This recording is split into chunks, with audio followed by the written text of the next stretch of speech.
حيلت مغطو ودو أنسوغايا haddaadan ha ka oran hadalkaygu waa been hoygii fankeeniyo hoballadeenii wacnaa halkee bay ku dambeeyeen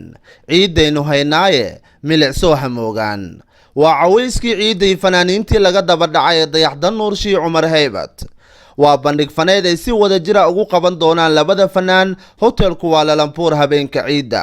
qiimuhu waxuu noqon doonaa mid ku raaligelin doona oo waa 60 ringid oo qur ah horay u gaar oo yaa laga buuxin balanteenu waa habeenka ciida iyo fanaaniinta dayaxdan nuurshe iyo cumar haybad السلام عليكم وايد السلام دمان سوماليين meel kasto adduunka ka joogtaan waxaan si qaas u salaamayaa taageerayaashayda qaasatan reer Malaysia hadduu Ilaahay ka dhigo waa idin imaan doona waxaan idin imaanayaa insha Allah after son habeenka ciida baa isla joogna hadduu Ilaahay ka dhigo meeshaas waxa igu casuumay walaalkay Ashari waxa iga qayb gali doona showga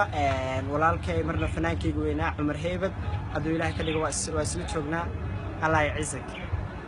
hay dhowrana abaalidigo way ga dhantay dhanunjee ujeedada hadalkaygu aan bayaansha hadalka warka aan ku siiyay fanaaniinteena wacane habad iyo dal nuursha habeenkii ciidana sugayay bulshada hamoogaan ha ka maqnaan showga labada fanaan sugi maadeen iyo habeenkii ciida shankaroontii dumarkay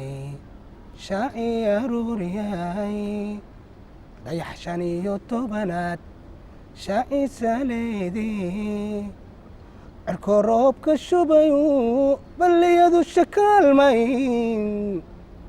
oshada ubaxiyo dhirto shaama reebtay shinidiyo dhurdaha laga shubayo dhuuma nimca lagu shugriyayo dadku sharaf ku nooliyay مولا والله يا مسلم كاغا إذل أذيقا ومعيني ما كنت أذيبانا هاي ونشدنا هاي هبينك عيدة واه هبينك عيدة أصحابتك كي الواشدنا وكولومبور هوتيل وفنان كيني وينا عمر هيبي فنان كيني دائرة لقد ودعي دي حضر المشي بلانتين وأنه هبينك عيدة waxaan aad ugu faraxsanahay soo dhaweynta qiimaha iyo qaayaha leh fanaaniinteena laga daba dhacay ee daada yar fanaankeenna caanka ah Master Cumar Haybe iyo dayaxdan nuurshe waa habeenka ciida iyo Kuala Hotel welcome insha Allah dhamaan reer KL aad baa idin soo dhaweynaya saymaha jacaylka iga helay sararo saymaha jacaylka iga helay sararo sida ruux sitaadiyo sharca laga tumaan